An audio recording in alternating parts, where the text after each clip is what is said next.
¿Qué tal? Muy buenos días. Reciban un cordial saludo. Sean todos muy bienvenidos una vez más al estudio de Filipenses. Espero en Dios que estén todos muy bien.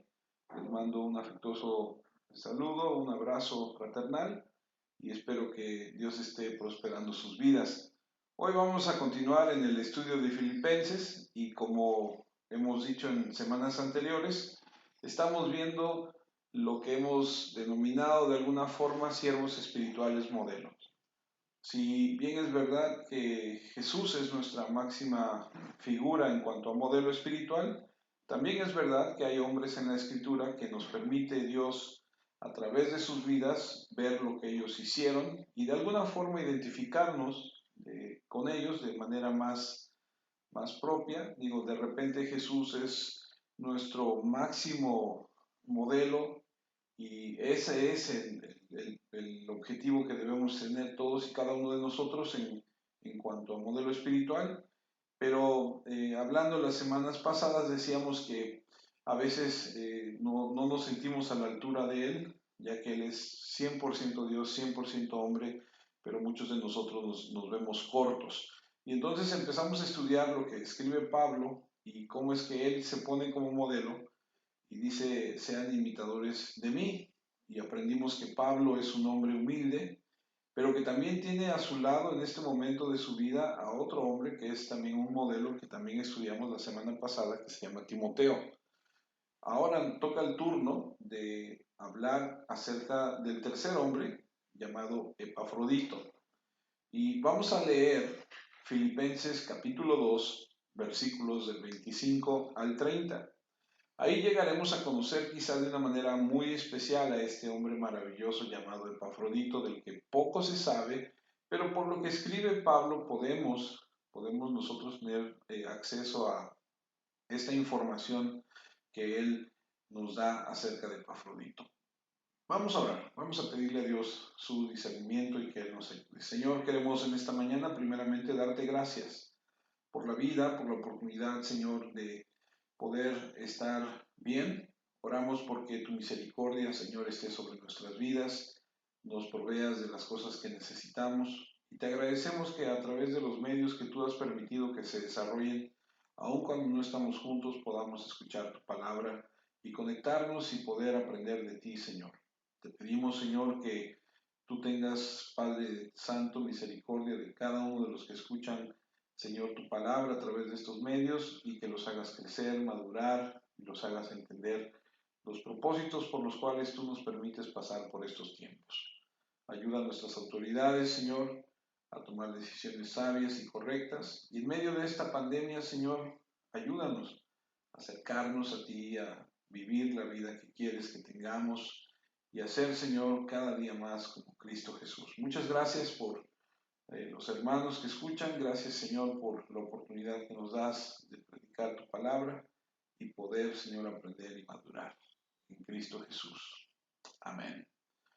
Les decía yo que estos tres modelos de eh, siervos espirituales tienen rasgos comunes y uno de ellos es que son personas humildes. En esta sección de Filipenses 2 hemos aprendido que estos hombres tienen ciertas características que los distinguen. Y no solamente son compañeros, no solamente están en el mismo lugar en este mismo tiempo, sino que hay rasgos en sus vidas que los distinguen. Y la verdad es que son personas que se han sacrificado. Y yo quiero en este momento hacer alusión a unos hombres que la historia de la humanidad nos ha mostrado que también han sido personas sacrificadas. Y quiero decirlo así como es. Creo que nuestra sociedad conoce muy poco acerca de estas personas sacrificadas. La verdad es que todo el mundo está buscando su propio beneficio, su destacar, su salir adelante, su alcanzar ciertas cosas y nadie o casi nadie está pensando en vivir una vida sacrificada. Cuando me refiero a este tipo de personas, me estoy refiriendo a personas que han sufrido por el Evangelio, personas como David Livingstone en África o Hudson Taylor en China y muchas otras personas que literalmente dieron y han dado sus vidas por la causa de Cristo. Estaba leyendo un profeta desconocido que decía algo interesante acerca de esto. Dice, muchas personas en sus bendiciones están con Jesús, pero en sus sufrimientos no. Muchos se sientan a la mesa de Jesús, pero pocos están dispuestos a ayunar.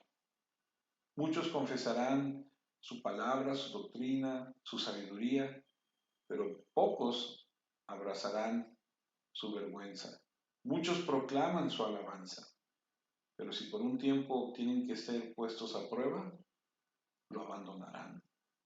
Es difícil para nosotros en la sociedad relacionar nuestras vidas con el modelo de vida sacrificial, porque no estamos acostumbrados a esto. Estamos acostumbrados a las comodidades, a obtener, a que todo se nos dé de manera fácil, de manera cómoda, de manera rápida.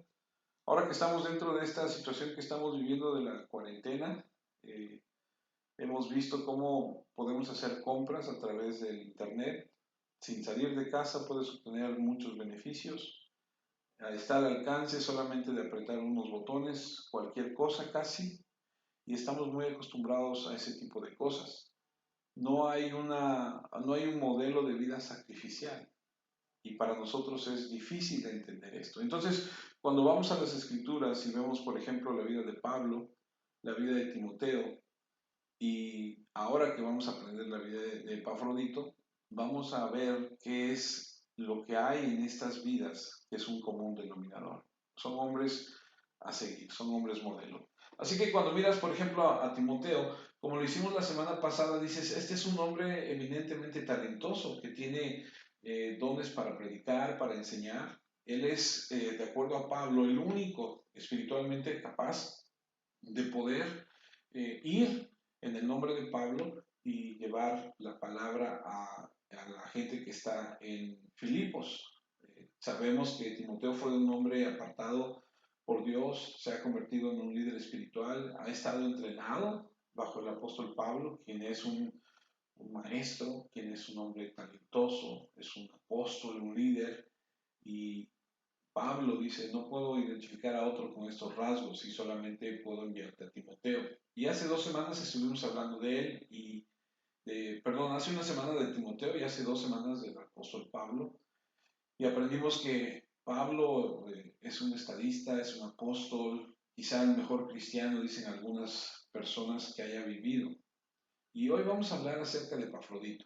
No tenemos indicios de que fuera un estadista o un apóstol de Jesucristo o incluso un anciano en la iglesia de Filipos.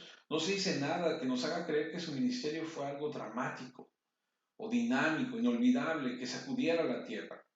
Él en cierto sentido es como el héroe del hombre común. Y tal vez en ese sentido su nivel de sacrificio espiritual se vuelve mucho más instructivo para nosotros porque nos proporciona un patrón de vida al nivel con el que de la mayoría de nosotros podríamos identificarnos. Ejemplifica el espíritu de sacrificio por el bien de Cristo, que no tiene elogios públicos. No tenía nada, ni preeminencia como apóstol, ni como maestro, predicador, proclamador de la verdad, ni popularidad como Timoteo, como uno que había sido entrenado por Pablo y había tenido un ministerio significativo a lo largo de su vida. No hay nada realmente incomparable sobre Epafrodito como lo hay sobre Pablo. No hay nada realmente preeminente en su talento como lo es el caso de Timoteo, que fue excepcionalmente dotado por Dios. Un hombre notable en todos los sentidos. Este Epafrodito es más bien como, lo podríamos decir de esta forma, como uno de nosotros. Y en ese sentido su modelo y su ejemplo se vuelve aún más directo en esa aplicación. Podríamos decir que hay muy pocos Pablos, a lo mejor hay algunos Timoteos, pero puede haber muchos Epafroditos y ese es el modelo del pueblo, el que tú y yo podemos ver y relacionarnos y aspirar a ser como Jesucristo siempre, pero por lo menos intentar llegar a ser como Epafrodito. Intentar llegar a la altura de Jesucristo es la meta de todo cristiano durante toda su vida. Y podría decirlo de esta forma, a lo mejor podrías empezar llegando a ser como Epafrodito y crecer en tu conocimiento de Cristo para llegar a ser finalmente como Cristo. Ahora, estamos viendo modelos de las verdades espirituales que se nos ha enseñado en los primeros 16 versículos del capítulo 2. Pablo en el capítulo abre con una sección sobre la humildad en la que Cristo es la gran ilustración y Pablo llama a la verdadera humildad. Luego en el versículo 12 habla sobre cómo procurar la salvación y dice, haz todo sin estar refunfuñando, si usted me permite esa expresión, ni discutir. Y luego lo resumimos para decir simplemente que Pablo realmente nos está dando un fuerte llamado al compromiso cristiano, donde él nos dice, vive tu salvación con humildad y sin quejas. Esas son dos cosas que debemos equilibrar en nuestra vida. Escucha, si las cosas te van bien, si te están saliendo bien, si estás avanzando en la vida y si estás prosperando y ves que tienes la bendición del Padre y tú dices, estoy realmente bien, pues no seas orgulloso. Pero si las cosas te resultan difíciles y no están saliendo como tú esperas, no te quejes.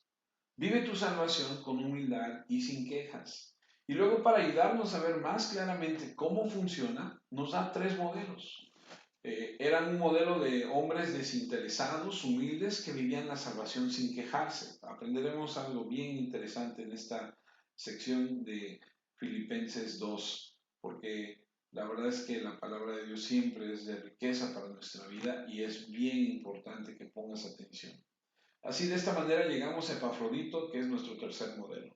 No sabemos nada de él, no sabemos nada sobre sus antecedentes directamente, no sabemos nada de sus padres, no sabemos cuánto tiempo había sido cristiano, no sabemos cuál era su función en la iglesia, realmente no sabemos nada, excepto por implicaciones en este pasaje, por las cuales trataremos de construir de la mejor manera que podamos algún modelo de perfil de este hombre tan único. Ahora, para ubicarnos en el texto, vamos a ver un poquito el contexto. Tienes que recordar que Pablo es un prisionero, está en Roma, tiene 2 años de encarcelamiento ahí aproximadamente en una casa privada que el gobierno de Roma le ha dado. Es un prisionero, sí, pero no es un prisionero común porque está en una casa apartado, está encadenado 724 a un soldado pretoriano que es de la guardia del César. Y durante este tiempo de encarcelamiento en Roma, él tiene todavía cierta libertad para ministrar. La iglesia de Filipos, la cual lo amaba profundamente, la cual él fundó, como se registra en Hechos 16, se dieron cuenta de su situación y estaban muy preocupada y decidieron que querían ayudarlo. Al darse cuenta de que ya no podría él trabajar para ganarse la vida, para mantenerse en su ministerio como él tenía por costumbre, porque él no le gustaba hacer una carga, él trabajaba, quieren enviarle algo de dinero. Entonces los filipenses hicieron un sacrificio, recogen una ofrenda de amor entre la iglesia y como regalo se la van a enviar. Y ahí es a donde entra este hombre Epafrodito. Él es el encargado de llevarle el dinero a Pablo. Él va a ir por encomienda de la iglesia que le da instrucciones. Ahora, esto es interesante porque no solamente le da instrucciones de llevar el dinero, dejárselo y regresarse, sino que tiene que quedarse y convertirse en el siervo, en el servidor de Pablo para ayudarlo en todos sus asuntos personales. Entonces Epafrodito es enviado con dinero como el delegado elegido por la iglesia y también debe permanecer como el sirviente de Pablo atendiendo todas las necesidades personales de Pablo. Ahora, para poder entrar en materia y poder comprender un poco más, vamos a poner algunos puntos sobre la mesa. Número uno, la iglesia de de Filipos nunca habría enviado a un hombre a trabajar en estrecha relación con el apóstol Pablo a menos que fuera un representante digno de esa congregación. Podemos suponer que no querrían poner a nadie sospechoso cerca del apóstol Pablo, que bien podría haber sido la persona más exigente que haya existido y que podría ver a través de cualquiera. Es decir, Pablo con solamente platicar con alguien se daría cuenta si esa persona es o no es, tiene o no tiene el Espíritu de Dios. Y así podríamos estar bastante seguros que Epafrodito era un hombre de una virtud espiritual auténtica, un hombre de profundidad en términos de amor y devoción al Señor Jesucristo. Si no hubiera sido así, muy probable es que el mismo Pablo lo hubiera descubierto. Entonces, la iglesia filipina, perdónenme, la iglesia de Filipos no va a enviar a cualquier persona, va a enviar a alguien que ellos consideran doctor, preparado para llevar esta encomienda. En segundo lugar, también podríamos determinar que era un hombre con un corazón de siervo. Para que él vaya y simplemente satisfaga todas las necesidades del apóstol Pablo, me indica que se vio a sí mismo en el papel de voy a servir. Algunas personas que sirven o que trabajan en la iglesia o que han estado mucho tiempo en el ministerio, de repente llegan a perder la noción de esto. Mucha gente llega a un nivel en sus vidas donde creen que tienen que servirles a ellos y ellos se olvidan de que son siervos. Y este Epafrodito sabe en su corazón que el papel que él va a desarrollar en Roma es más allá de solamente dejarle dinero a Pablo, el de servir. Aunque es muy probable que haya este hombre entendido esto, nos damos cuenta que la iglesia de Filipenses lo hayan reconocido por ser un siervo también, si no, no lo hubieran mandado. Ahora, porque no hay indicios de que él haya sido un predicador o un maestro importante en la iglesia, aunque es muy probable que haya podido serlo. Bien podría determinarse que era más probable que fuera un diácono que un anciano y que su papel era más el servir que el de liderar. Sin embargo, podemos saber con certeza que debe haber tenido un corazón de un sirviente. La congregación de Filipos, la iglesia de Filipenses, que lo eligió como este embajador, nunca habría elegido a un hombre que literalmente no entregaría su vida al servicio de otra persona, porque hacerlo traicionaría tanto su amor por Pablo como la confianza de Pablo en el juicio de ellos. Otra vez, seleccionaron a un hombre capaz de llevar a cabo no nada más la tarea de enviar el dinero. Digo, si lo vas a enviar, tienes que confiar en él porque va a llevar el dinero. ¿Qué tal si se va a otro lado? ¿Qué tal si se la gasta? ¿Qué tal si no regresa? Es un hombre que ellos seleccionaron. Y en tercer lugar, podemos determinar que no solo era un hombre humilde y piadoso, sino que era un hombre con gran valentía, porque sabía exactamente a lo que se enfrentaba. No había dudas en su mente sobre cómo se sentía el gobierno romano sobre Pablo. Eso era obvio porque todos lo veían, era eminente que Pablo, o más bien era eminentemente posible que Pablo pudiera perder la vida, porque después de todo era un prisionero y se consideraba que estaba entre lo mandamos a juicio, lo mandamos a, va a quedar en la cárcel o lo vamos a matar, y entonces estaba en ese vaivén, estaba ya Pablo teniendo muchos problemas porque era considerado hereje por predicar a Cristo en este mundo romano. Y si de hecho la vida de Pablo fuera quitada, probablemente sería una cuestión natural que al menos consideran quitarle la vida a quienes estaban sirviendo junto a él.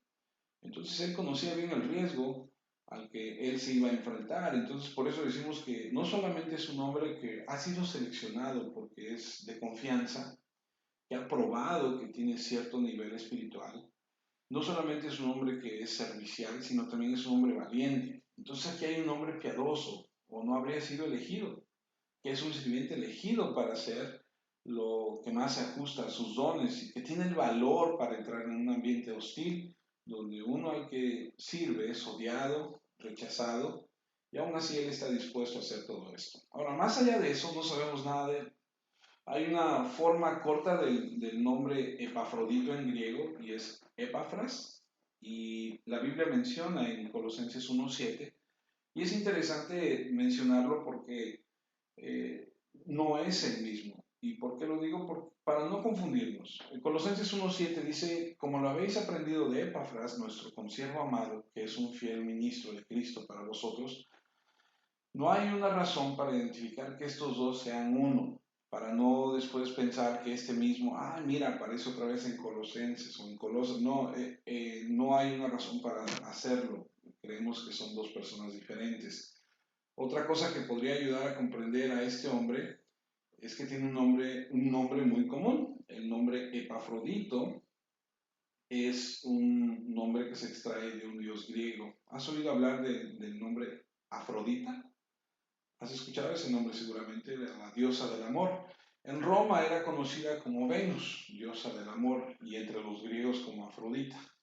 Ahora recuerda que estamos en una época, como te dije hace un momento, en un momento en el que la cultura es grecorromana y ella era la diosa del amor y la belleza, y este hombre se llama, por así decirlo, el apofrodito. Es simplemente un término que significa favorito de Afrodita.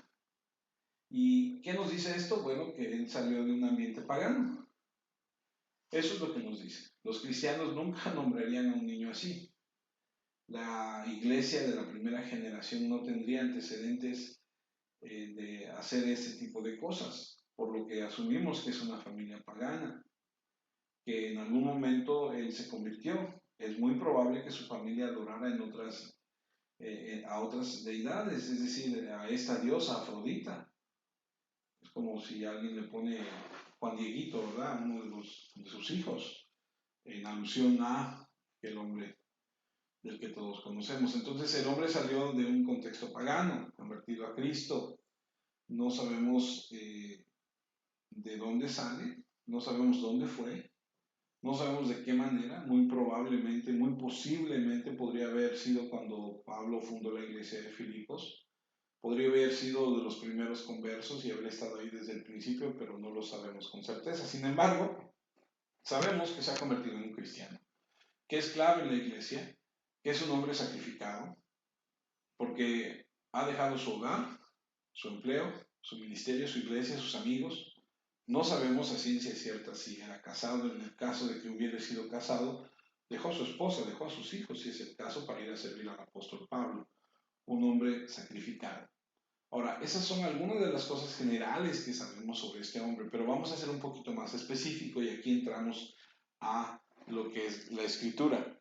La escritura nos enseña en Filipenses capítulo 2, versículos 25 al 30. Y lo voy a leer para que tú me acompañes ahí donde estás. Dice así, hablando Pablo: mas tuve por necesario enviaros a Epafrodito, mi hermano y colaborador y compañero de milicia, vuestro mensajero y ministrador de mis necesidades, porque él tenía gran deseo de veros a todos vosotros y gravemente se angustió porque habéis oído que había enfermado. Pues en verdad estuvo enfermo, a punto de morir. Pero Dios tuvo misericordia de él, y no solamente de él, sino también de mí, para que yo no tuviese tristeza sobre tristeza. Así que le envío con mayor solicitud, para que al verle de nuevo os gocéis, y yo esté con menos tristeza. Recibidle, pues, en el Señor, con todo gozo, y tened en estima a los que son como él, porque por la obra de Cristo estuvo próximo a la muerte, exponiendo su vida para suplir lo que faltaba en vuestro servicio por mí. Ahora vamos a entrar al versículo 25. Dice, y leo otra vez: mas tuve por necesario enviaros a Epafrodito, mi hermano y colaborador y compañero de milicia, vuestro mensajero y ministrador de mis necesidades. Ahora hablemos un poco acerca de estos títulos que Pablo le da a Epafrodito. Son 5 y nos ayuda a tener una idea un poco más específica sobre este hombre especial. Porque Pablo le da 5 títulos, que 3 están relacionados directamente con la relación que tiene con Pablo y 2 están relacionados con la iglesia de Filipos. Los 3 primeros son claves por la palabra mi. Si tú analizas el texto, Pablo comienza diciendo mi hermano, mi colaborador y mi compañero de milicia. En relación a mí, él es mi hermano, mi compañero de trabajo y mi compañero soldado. Entonces Pablo realmente está honrando a Epafrodito como un siervo fiel. Y lo hace dándole estos 3 títulos que son muy especiales. No son difíciles de entender, puedes leerlos y entenderlos por completo. Pero permíteme profundizar un poco más y mostrarte que hay un sentido en el que este tipo es bastante honrado por parte de Pablo con estos títulos. Vamos a analizar el primero. Le dice, en primer lugar, lo llama mi hermano, lo cual es algo muy clave. Pablo lo está viendo de una manera muy personal. Él es mi hermano. ¿Qué quiere decir él con esto? Bueno, él quiere decir hermano en el sentido de nacimiento espiritual, sí. Ambos tienen la misma fuente común de vida. Dios es el Padre que les ha dado vida en Cristo por medio del Espíritu. Son hermanos en Cristo y por eso comparten la vida eterna en común. Pero hay un poco más acerca de esto. No solo es hermano en la vida común, sino él es el hermano en amor común. Y el término es adelphos. También lleva la idea de camaradería, amistad, afectos, sentimientos. Entonces Pablo lo que está diciendo en primer lugar es que quiero que sepas que Epafrodito no solo comparte conmigo la vida en común, sino que es un hermano amado. Y aquí podemos ver que hay una relación entre Pablo y Epafrodito que se ha ido dando con el tiempo. El segundo título es cómo se relaciona con él en el ministerio y lo llama mi compañero de trabajo. Esta palabra se usa algunas veces en el Nuevo Testamento. Pablo la utiliza y la usa para personas que trabajaron con él junto en el ministerio. Puedes buscar después en Romanos 16, puedes buscar en 1 Corintios 1, en Filipenses 4:3, hay otro, en 1 Tesalonicenses 3:2, y Pablo llama a las personas compañeros de trabajo, personas que se unieron y trabajaron con él en la extensión del Evangelio. Entonces dice que no solo en relación con mi persona es mi hermano, sino que en relación con mi tarea es compañero de trabajo. El énfasis aquí no está en la vida común, sino en el esfuerzo común. No solo son hermanos en la vida y el amor, sino trabajadores unidos por Cristo. En tercer lugar, el título que Pablo le da a este hombre llamado Epafrodito es mi compañero de milicia o mi compañero soldado. Y esto nos deja ver que no mira particularmente su relación con él en las tareas en cuestión, sino que también lo ve en relación con los enemigos con los que luchan contra el ministerio. El título de compañero de milicia es un título muy honorable.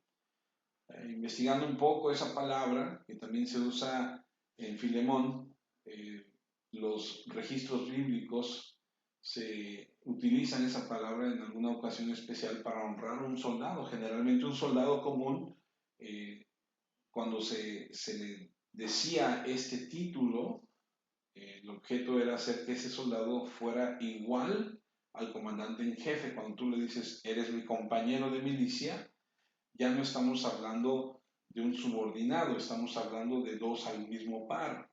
Quiere decir, él es un compañero en la misma guerra y tenemos el mismo corazón y tenemos el mismo objetivo y tenemos la misma estrategia, que por cierto, en el griego stratios es de donde viene esta palabra y quiere decir estamos clasificados como aquellas personas que tienen las estrategias, las fuerzas para hacer lo que se nos ha encomendado. Entonces es un gran término de honor y Pablo está levantando a Epafrodito diciéndole, eres mi compañero estratega, mi compañero comandante, mi compañero en la milicia, líder en guerra espiritual. Ahora, los términos que acabamos de ver, que son tres, demuestran la gracia y la humildad del corazón de Pablo. Porque Pablo no menosprecia a Epafrodito en absoluto. No le dice, tú eres un mensajero, tú quédate afuera, tú no participas, tú nada más eres el IBM, como decimos aquí. Tú vas y me traes las cosas. No, en su maravillosa humildad lo eleva a su propio nivel. Eres mi hermano, eres mi compañero de trabajo y eres mi compañero en la milicia.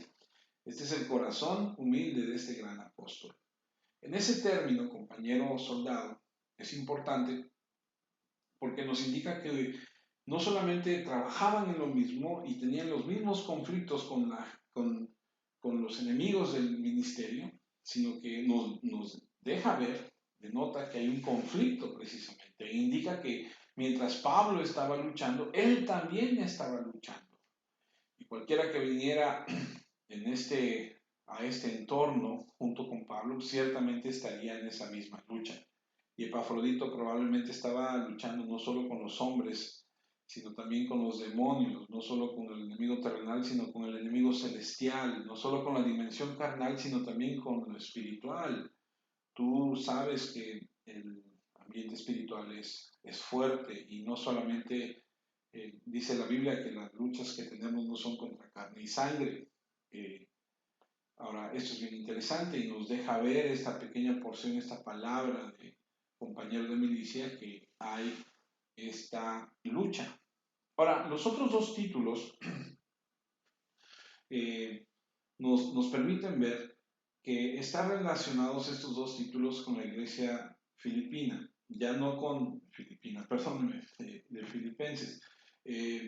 Ya no está relacionada con Pablo. Y aquí podemos ver que lo que él dice es tu mensajero y tu ministro de mi necesidad.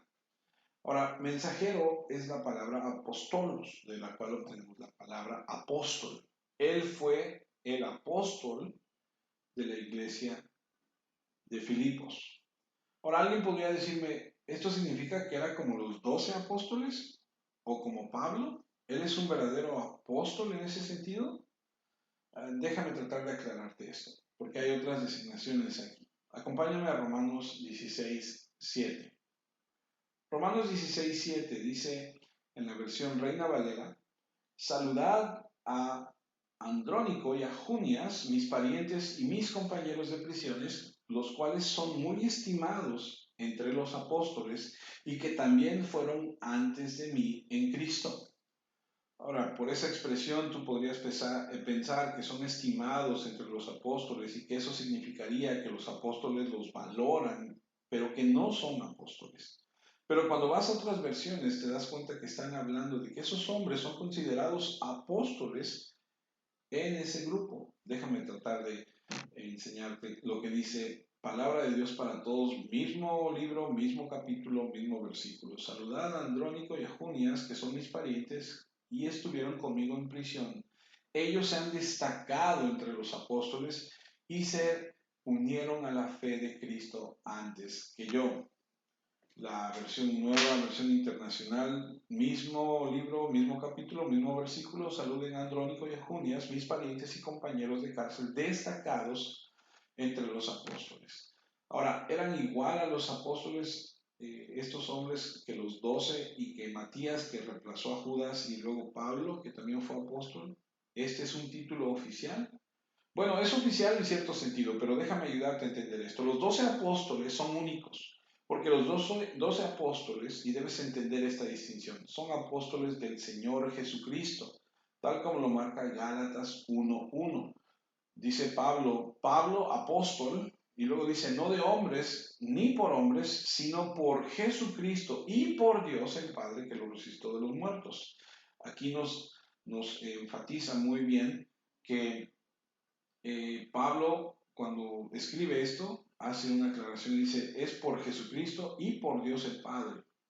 Hay algunos apóstoles, solo unos pocos, en este caso son 11, más Matías, más Pablo, que fueron los apóstoles seleccionados por el mismo Señor Jesucristo y enviados. Él no habla de Epafrodito.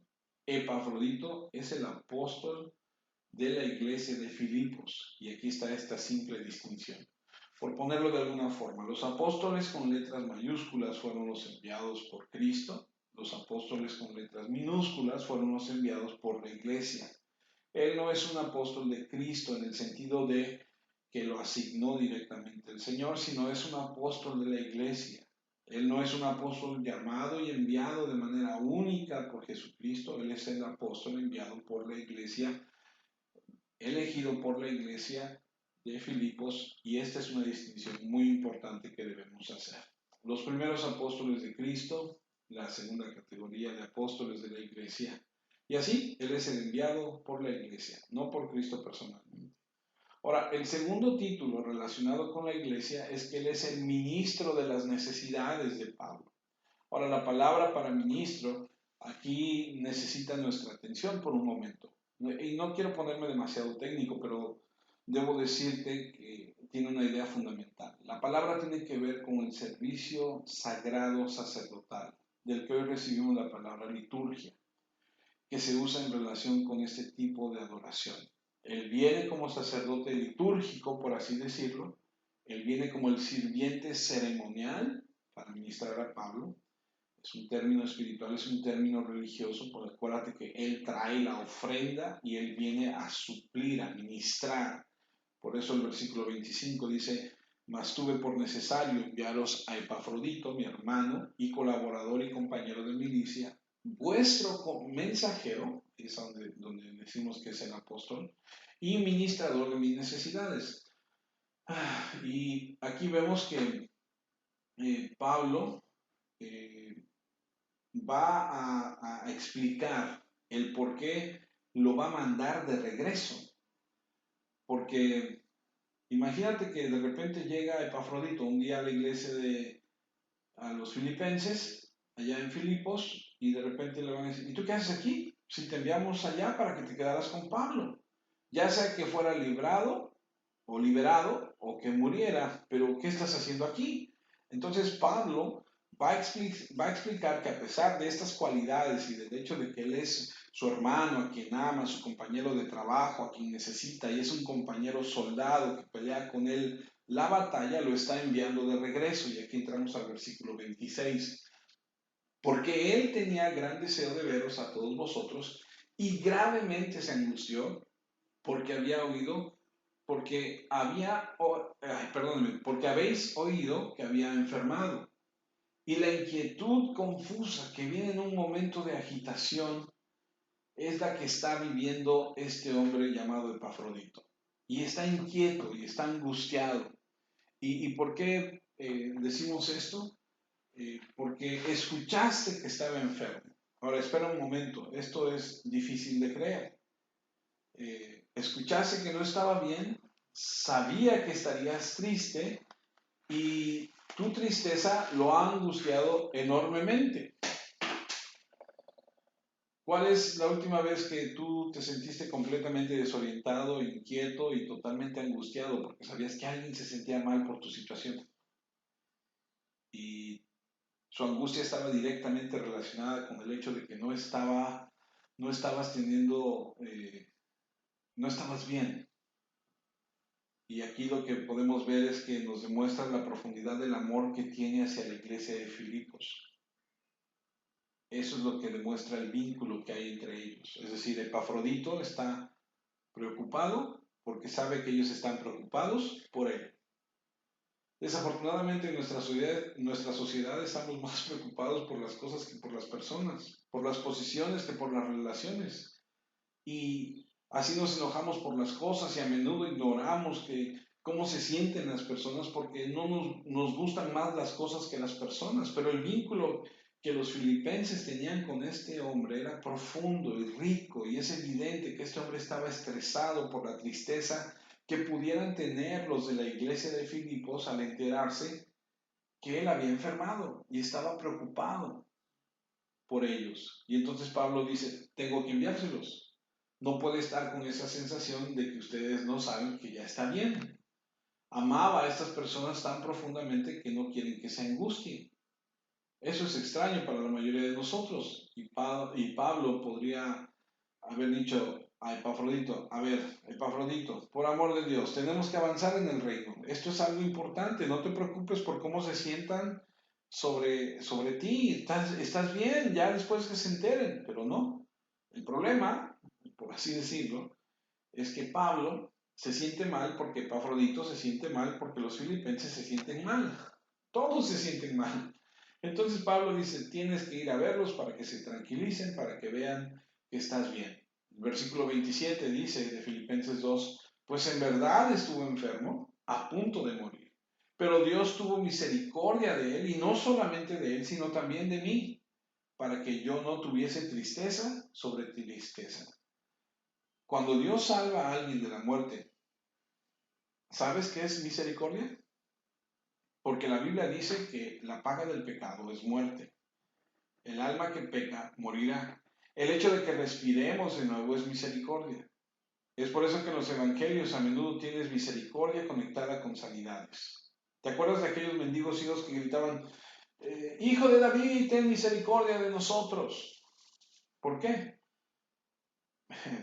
Gritaban eso porque no merecemos justicia. Nunca escuchas a alguien gritarle a Jesús, bueno, más bien merecemos justicia, pero Dios no nos da la justicia que merecemos. Nadie le grita a Jesús, sáname porque es lo justo. Es justo que me sanes, no es justo que muera. No, es justicia que mueras, es justicia que estés enfermo. Misericordia es que vivas. Es una misericordia que estés sano. La misericordia siempre está conectada con la liberación, la sanidad, la restauración. Y entonces vemos que Dios soberanamente fue misericordioso con él. Por eso es que Pablo escribe ahí en el versículo 27, Dios tuvo misericordia de él cuando estuvo a punto de morir. No lo dejó morir, ¿por qué? Porque tuvo misericordia de él. Dios le extendió su misericordia y lo sanó. Y luego dice, no solo de él, sino también de mí. Y al final dice, para que yo no tuviera tristeza sobre tristeza. Y estaba leyendo un poco acerca de esta expresión y el griego lo define así como oleada sobre oleada de tristeza. Y el mexicano podría decirte llueve sobre mojado, ¿no? Entonces Pablo dice, gracias a Dios y por su gran misericordia lo sanó y no estoy triste yo, porque si no estaría tristeza sobre tristeza. No sabemos cuánto tiempo este hombre estuvo con Pablo, pero lo que podemos ver es que de alguna manera estaban conectados el corazón de Pablo y de este hombre. Han llegado a tener una relación estrecha. Versículo 28. Así que les envío con mayor solicitud para que al verle de nuevo os gocéis y yo esté con menos tristeza. Ya no esté preocupado. Pablo no está preocupado por Epafrodito, sino que también le preocupa que los filipenses estén preocupados por él. Este es un hombre que se preocupa, que ama profundamente. A pesar de lo que significa para mí, lo que me ayuda, te lo voy a enviar. ¿Por qué? Porque estoy más preocupado por tu alegría, por tu paz, que por la mía. Este es un hombre magnánimo y estoy hablando de Pablo. Lo deja ir a pesar de... Esto es lo que Pablo hizo y por eso tuvo tanto éxito en su ministerio, porque las personas a quienes él ministró sabían que Pablo los amaba. Pablo dice una parte de la escritura que durante 3 años estuvo día y noche ministrándoles. Hay una parte en la escritura cuando Pablo se despide de los ancianos ahí, lo abrazan y lo besan y lloran con él porque saben que es probable que no lo vuelvan a ver. Y Pablo aquí nos deja ver que él está preocupado por los demás, a pesar de que él tiene necesidades, dice, ve con ellos para que ellos estén tranquilos. Los filipenses se preocuparon por Epafrodito, Epafrodito por los filipenses y Pablo por ambos. Y ahí está la humildad. Existe esa ausencia de queja. Hay que simplemente trabajar en nuestra salvación de esta manera. Toda la escena que vemos aquí es afecto, amor, simpatía, preocupación desinteresada y busca de consolar a alguien más y decir que mis necesidades no son tan importantes como las tuyas. Tus necesidades son más importantes. En otras palabras, puedes volver a leer capítulo 2, versículo 3. No hagan nada por egoísmo o por presunción vanidosa, sino con humildad mental. Que cada uno de ustedes considere más importante a otros que a ustedes mismos y no se limita a buscar su propio interés personal, sino que el interés de los otros es su prioridad. Y esta es la ilustración perfecta de todo esto. Se llama Jesucristo. Recuerda que dejó su trono y bajó a la tierra por nosotros. Versículo 29. Pablo dice, recibidle pues en el Señor con todo gozo y tened en estima a los que son como Él. Recibirlo en el Señor quiere decir, denle la bienvenida, ábranle los brazos, acéptenlo. Él no está regresando como un fracasado. Te digo, recíbelo como si estuvieras recibiendo al Señor con alegría, de que Él ha vuelto, Él está bien, está sano. Ténganlo en alta estima. No solamente seas o te pongas feliz porque regresa, sino ser respetuoso. No digas nada a regañadientes.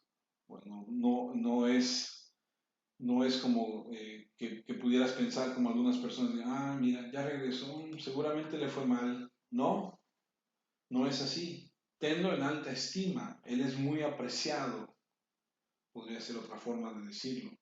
Y el versículo 30, ya para ir terminando, dice, porque por la obra de Cristo estuvo próximo a la muerte, exponiendo su vida para suplir lo que faltaba en vuestro servicio por mí.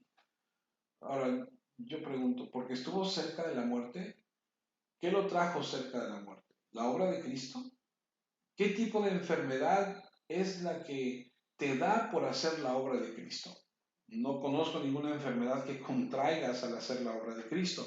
Nunca he oído hablar de tal enfermedad. Digo, yo no he estado enfermo por hacer la obra de Cristo, pero este hombre dice, estuvo cerca de la muerte por la obra de Cristo. Ahora, permítame decirles algo y quiero eh, ir a la memoria de algunos de ustedes que estudiaron con nosotros hace un tiempo atrás el libro de Santiago, cuando nosotros, al estudiar el libro de Santiago, aprendimos que cuando alguien está enfermo, le pide a los ancianos que oren por el enfermo, pero la palabra enfermo no significa realmente que estés enfermo físicamente, sino habla de una debilidad.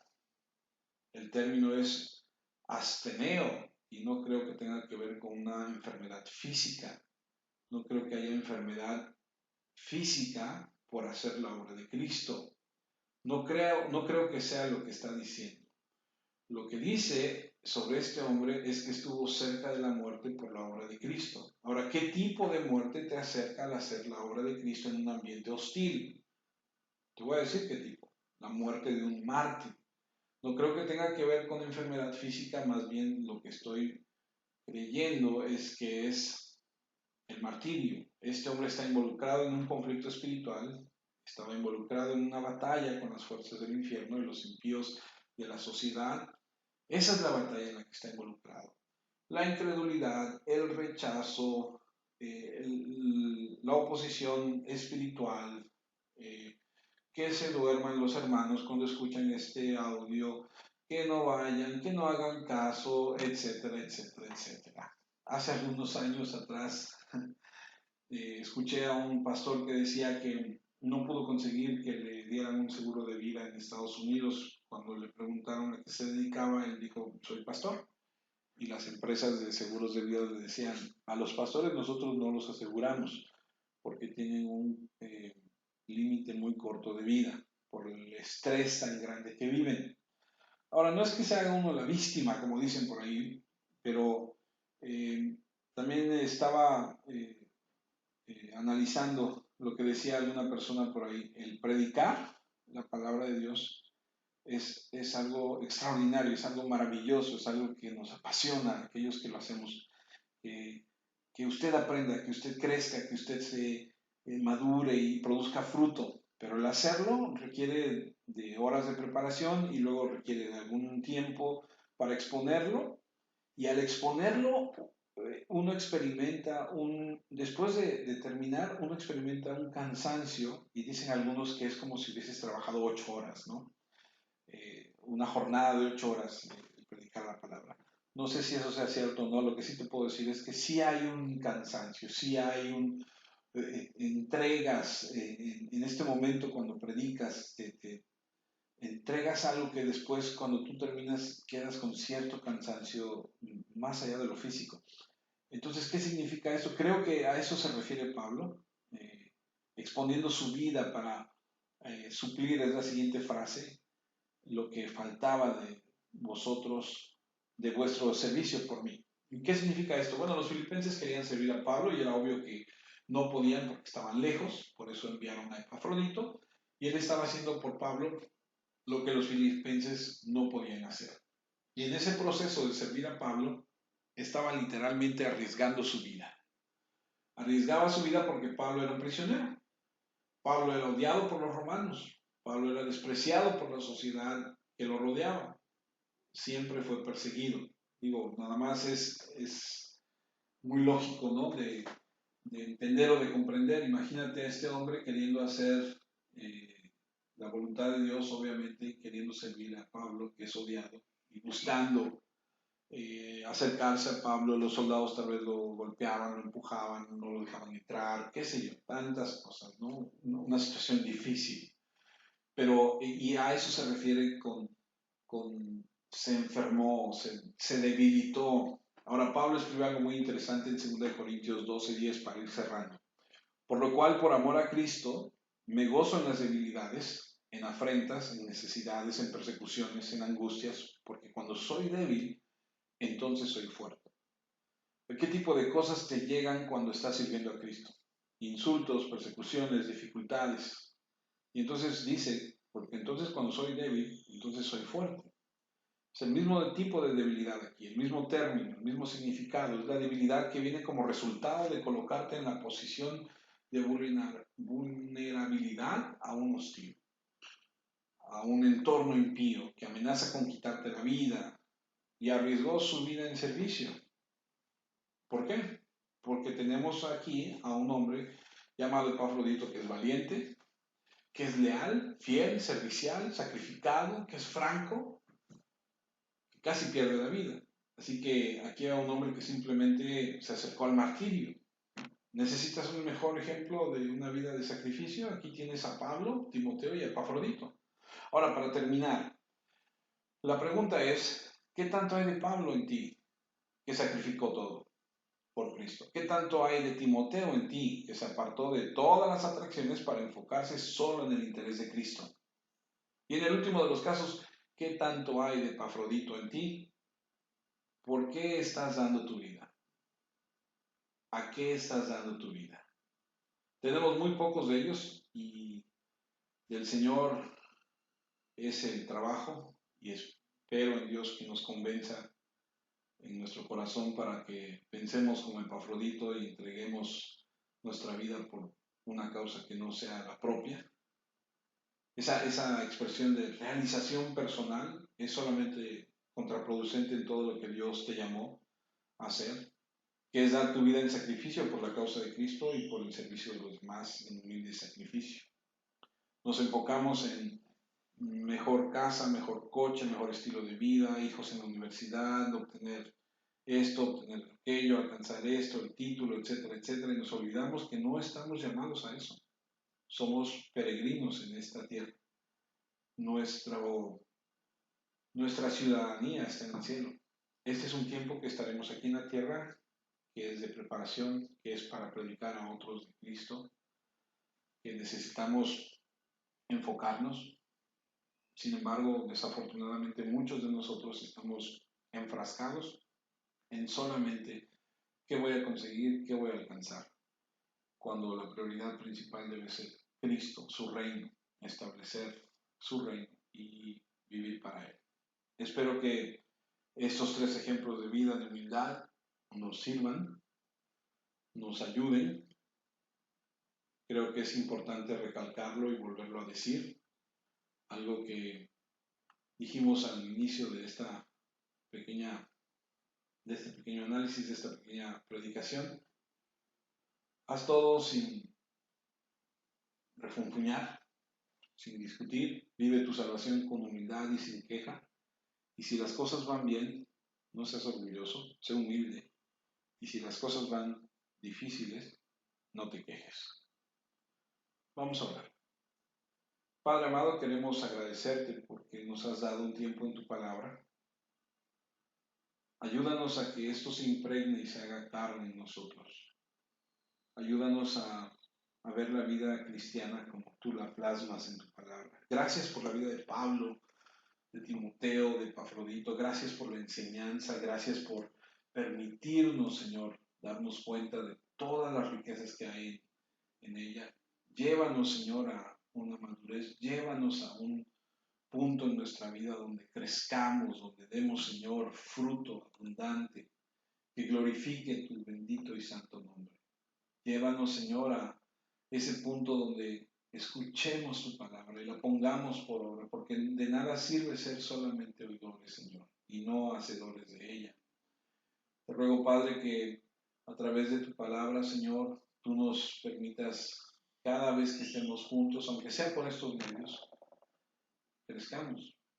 Gracias, Señor, por permitirnos un día más. Gracias porque en medio de toda la situación que está viviendo este mundo, Señor, tú tienes el control. Nada se ha salido de tu control. Nada, Señor, se ha salido de lo que tú quieres y de lo que tú has mandado para este tiempo. Toda la gloria y la honra sea para ti. hoy y siempre, Señor. En Cristo Jesús, Señor, te pido que protejas a los hermanos, que los guardes, que les proveas, que les ayudes. Cada uno de nosotros tengamos siempre el mismo sentir de Cristo, amarnos unos a otros. Y permítenos ayudar a aquellos que están en necesidad. Si nos enteramos, que no endurezcamos nuestro corazón, sino que compartamos de lo mucho que tú nos has dado, Señor, con aquellos que no tienen. A ti sea la gloria, Padre, en Cristo Jesús. Amén, Señor. Amén. Bueno, de esta manera, amados hermanos, llegamos al final del capítulo 2 de Filipenses. Y solo para recordarles que si Dios permite, la próxima semana seguiremos a través de este medio y hasta que las autoridades nos permitan regresar y estar juntos, lo volveremos a hacer, estaremos al pendiente de todo lo que está sucediendo. Pero les recuerdo y solamente como un aviso, les comento, la próxima semana estaremos hablando de las cualidades distintivas del verdadero cristiano. Iniciaremos Filipenses capítulo 3. Así que esté pendiente, le mando un fuerte abrazo, nuestras oraciones están con ustedes y pedimos que Dios los guarde en paz y les haga prosperar en todo lo que estén haciendo, ya sea que estén en casa o tengan que estar saliendo a trabajar, pero en todo lo que hagan, la paz de Dios esté con ustedes. Les amamos y los respetamos y que Dios los bendiga.